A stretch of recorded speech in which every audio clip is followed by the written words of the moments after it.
When purchasing anything on the internet, don't use Zelle as your financial platform to exchange money, even though it is backed or seemingly backed by banking institutions. It is not. There is no consumer protection if you are defrauded in any way.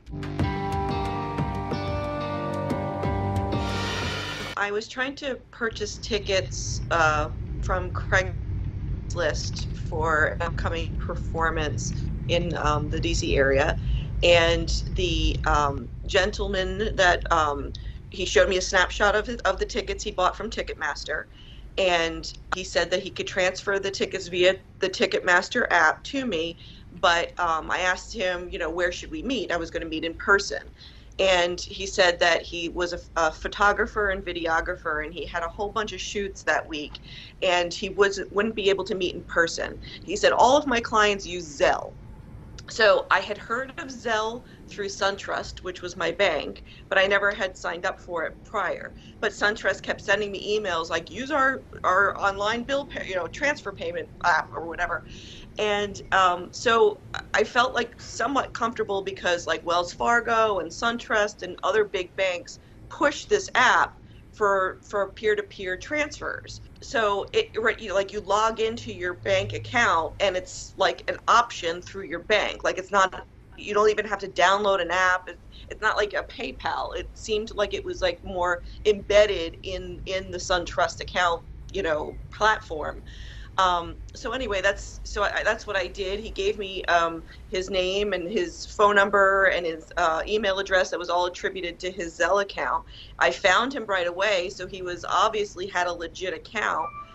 So I made the transfer of money, and he never transferred the tickets. And of course, one wouldn't return phone calls, texts, emails, nothing. And so then the first thing I did was try to contact Zelle customer service to try to reverse the payment because it had only been like 45 minutes. So I contacted Zelle customer service, and they said, basically, sorry, there's no consumer protection whatsoever. This is only for friends and family. But it doesn't say that. They don't advertise that at all. They make themselves out to be like PayPal. And PayPal has, if it's for goods and services, has that consumer protection built in, but Zelle does not.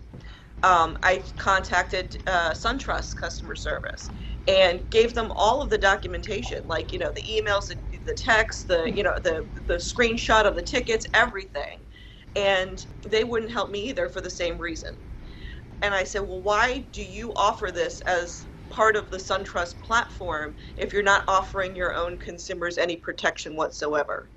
And they said that's the risk. It's only for friends and family transfers.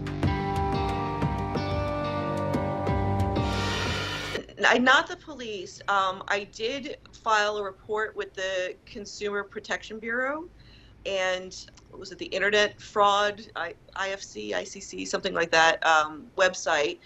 And I also got in contact with Ticketmaster, and because I had the screenshot with a transaction number, they're opening a fraud case against this person.